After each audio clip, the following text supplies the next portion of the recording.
inviting me here, and I'd like to welcome our colleagues from the sports faculty.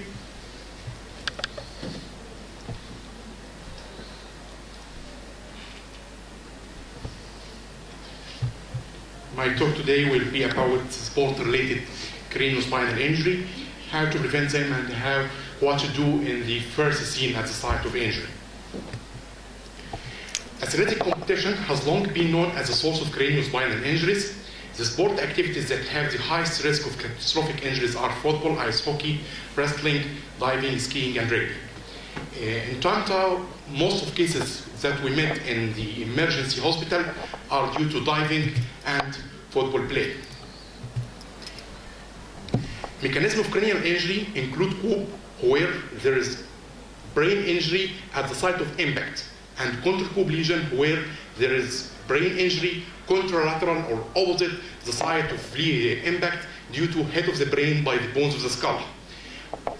An additional cause of cranial injury is the repetitive subconcussive blues, where repetitive small traumas lead to the same pathology. Mechanisms in spinal injury include hyperflexion, hyperextension. Other mechanisms like distraction, rotation, or translation are reported. Types of cranial injury include cerebral concussion, which means the player or the athlete is nauseated, confused, amnesic, and may lose his consciousness for a short time. Cerebral contusion, which means there is blood and bruising of the brain tissue. Cerebral haematomas, either outside the brain covering, inside the brain covering, or within the brain tissue itself, and skull fractures. The second impact syndrome is very important, which occurs due to exposure to trauma while the patient did not recur the first trauma.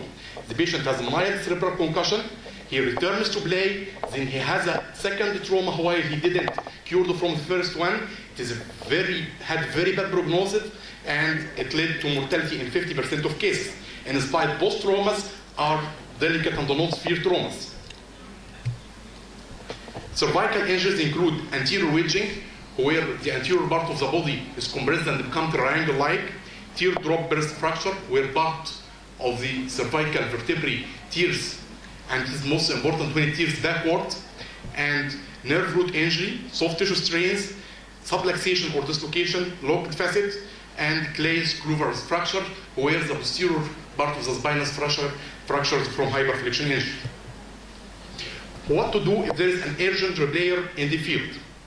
First of all, is the concept that we all should know, and we all do, and we all believe in it. Least possible movement. This is a situation needs no rapid movement. We need not to rescue him very rapidly. We need not to give help more than usual. Least possible movement.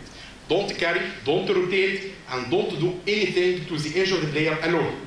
First thing, ask for help and start to move in a very gentle way.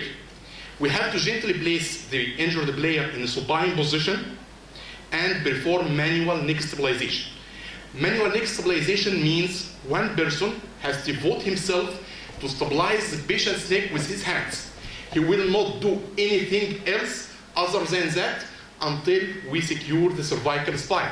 He may be manually stabilizing the neck for hours till we call the ambulance and we transport the patient. This is only and very important task. Then we have to manage airway and check for the vital signs. If the patient has problem with vital signs, we may go give a single dose of FA3. Then we have to do what's called on-field examination. On-field examination starts with assessment of consciousness and orientation. And while we are doing that, we have to be the bottom mind that we ask the patient and do not move him. Ask him about the time, the person, the place, then assess his eyes, if he can see, if he can move the eyes in all directions. Then to assess the motor power. To assess the motor power, we have 4 simple movements to do. To ask him to move arms, to move hands, to move legs, and to move feet. And to search for spine tenderness, and finally, range of motion.